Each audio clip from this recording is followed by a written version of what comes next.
Hello and welcome to the viewers of this video.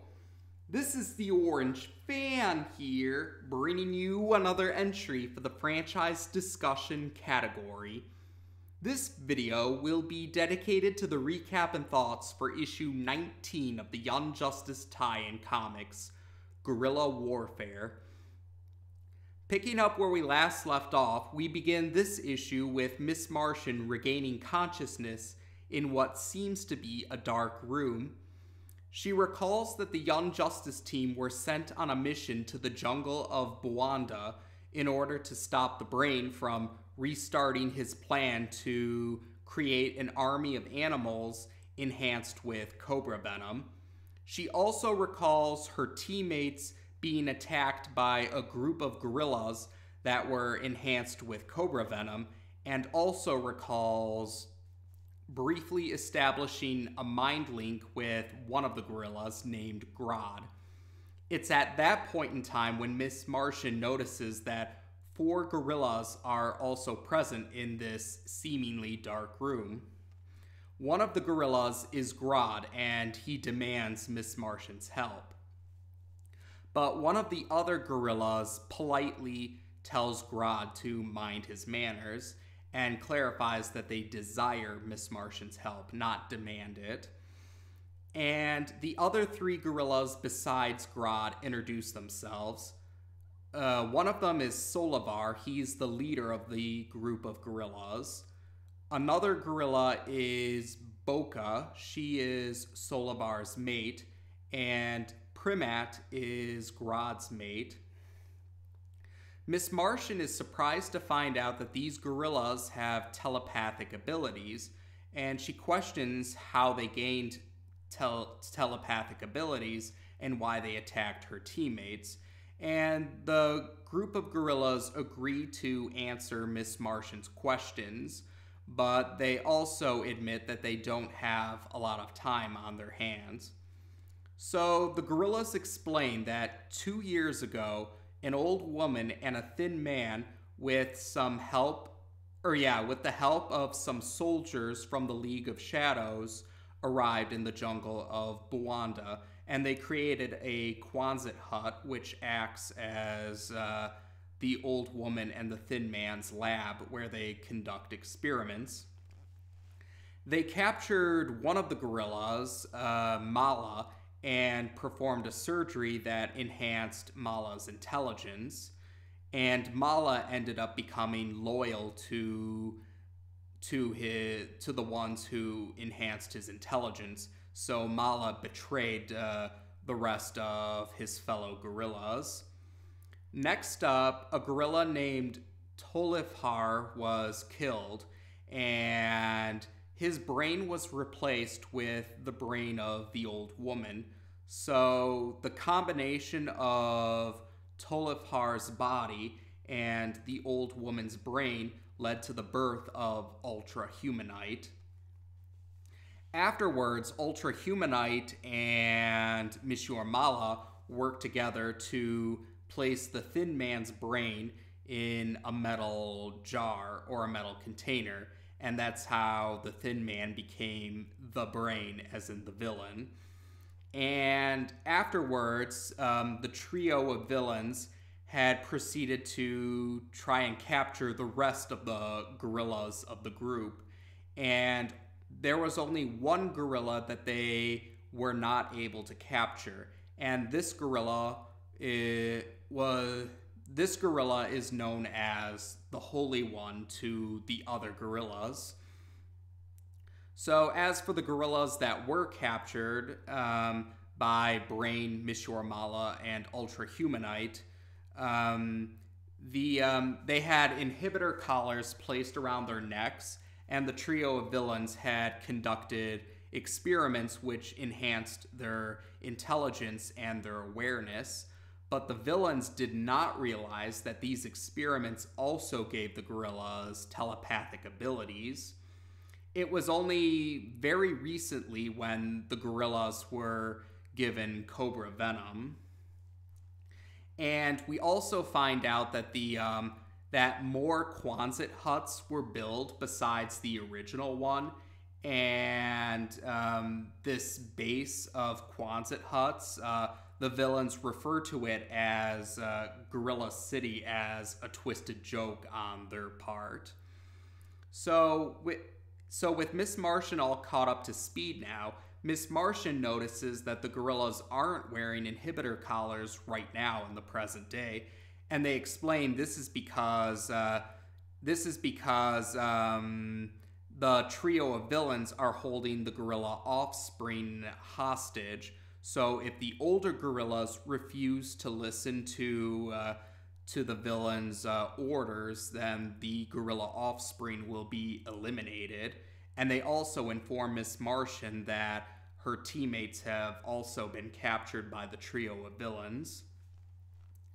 Grodd is disappointed when he finds out that Miss Martian is actually not the leader of the Young Justice team, even though she has, as he puts it, the most powerful mind among her teammates.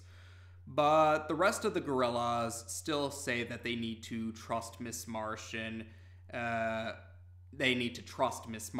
Miss Martian does assure them that her teammates will be willing to help out.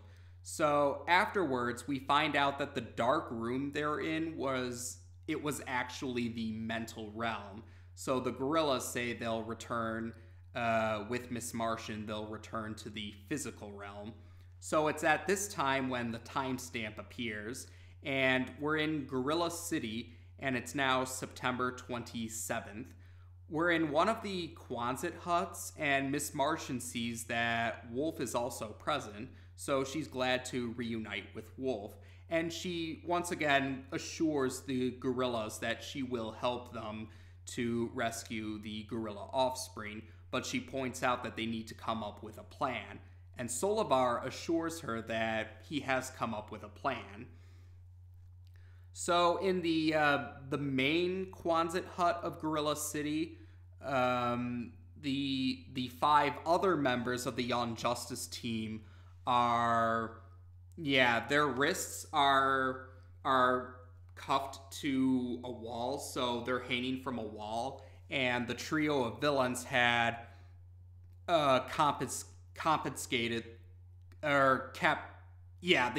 the trio of villains had took their equipment and put it out of their reach. And as far as the villains are aware of, they believe that the 5 teens are unconscious right now. So they're trying to think of what experiments they plan to perform on the young heroes. But what they don't realize is that Robin actually is only pretending to be unconscious, although he admits to himself that he doesn't know if his teammates are also pretending to be unconscious or if they actually are unconscious. It's hard to tell now that the mind link is not in effect at the moment. So Robin figures that he has to come up with a plan on his own for the time being. And fortunately, his gloves contain a lockpick, so he's able to use that to remove the cuffs around his wrists. Elsewhere within Gorilla City, Miss Martian impersonates a League of Shadows soldier, and she's able to defeat the soldiers that are watching the Quonset hut that the gorilla offspring are being held captive in. So she takes on the form of a gorilla, and she uses her telepathy in order to... or telekinesis, she uses telekinesis to lift up the gorilla offspring, and she eventually meets up with Boca and Primet, who are waiting for her, and Miss Martian Miss Martian hands over the gorilla offspring to Primet and Boca, and they say that they'll take the offspring to a safe location, which is being watched by the Holy One. The Holy One has found a safe location for everyone to hide, and the other mothers of the group of gorillas are there as well. So they're going to head off there to make sure that the offspring are safe for the time being. So Miss Martian heads back to Gorilla City. And we see Grodd arrives in the main Quonset hut, and he's brought Wolf. He's brought Wolf with him in order to play along with the villains' demands that they bring Wolf and Miss Martian to them once they found them. And Grodd uses sign language to tell the villains that Solivar is still looking for Miss Martian at the moment. Robin is able to free himself from his cuffs, but he doesn't realize that Grodd is that Grodd and the other gorillas are working together with Miss Martian to save everyone. So Robin is able to sneak he's able to sneak off of the wall without the villains realizing it, and he's able to reclaim his utility belt. So he activates a smoke cloud for camouflage, and then he tasers Grodd, not realizing Grodd's true intentions, and he tries to free the rest of his teammates. Solivar informs Grodd telepathically that the offspring are safe, but Grodd points out that one of the members of the Injustice team has escaped and might compromise their plan, so he plans to eliminate Robin. But Solivar quickly stops Grodd from going through with this because Miss Martian would not approve of this and says that Grodd needs to adapt or go with the flow and come up with a new strategy that works with these changing conditions. So Grodd establishes a mind link, and that's right, the other teammates of the Injustice team, they regain consciousness, and they realize that the mind link has been established, but they notice that it isn't like the mind links that Miss Martian usually establishes, and Grodd clarifies he's the one who established this mind link, and he informs the young hero of this plan that he and his fellow gorillas have come up with Miss Martian's help.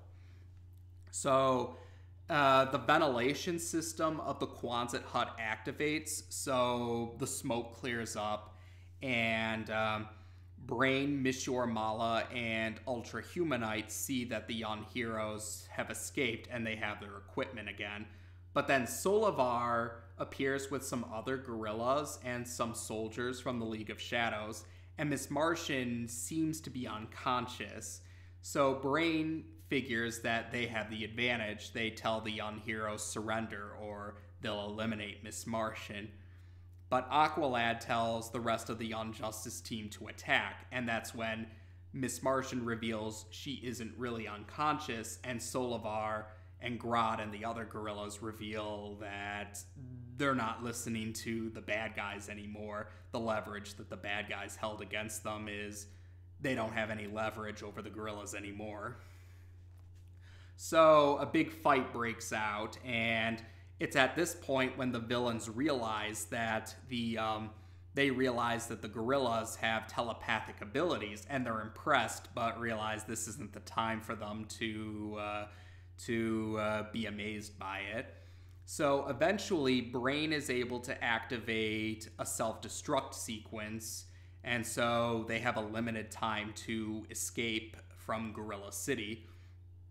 And fortunately, the Injustice team and Wolf and the gorillas are able to escape without any harm.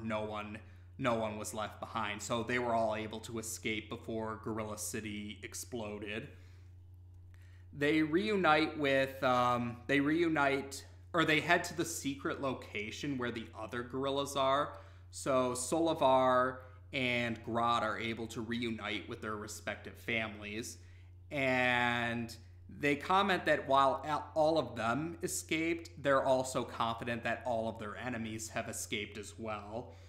And they're also told that the Holy One is now leaving. His name is revealed to be Khan gorilla, and he's leaving because he's fulfilled his objective of keeping the other gorillas safe for the time being. Now that they're all liberated, his task is done, so he's heading off to go elsewhere.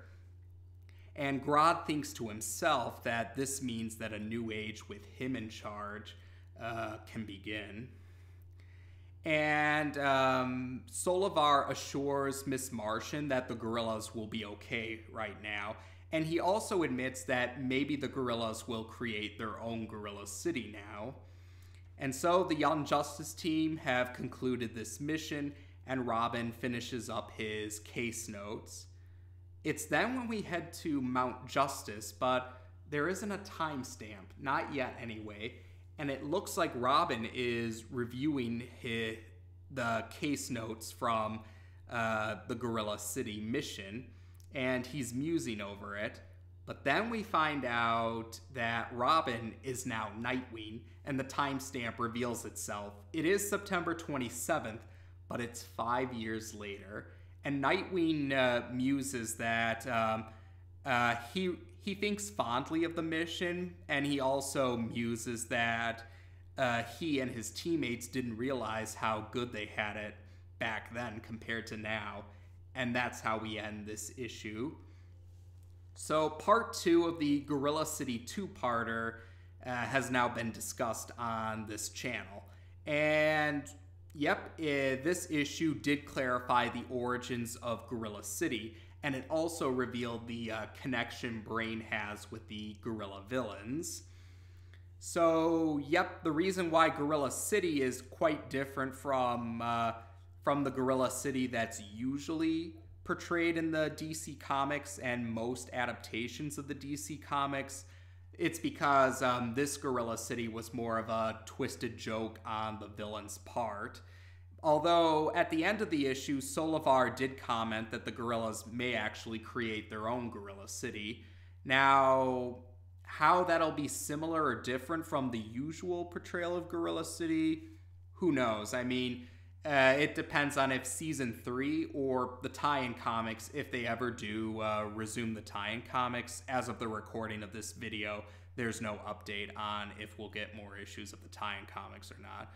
So who knows what the new Gorilla City will be like, the one that the gorillas are actually in charge of.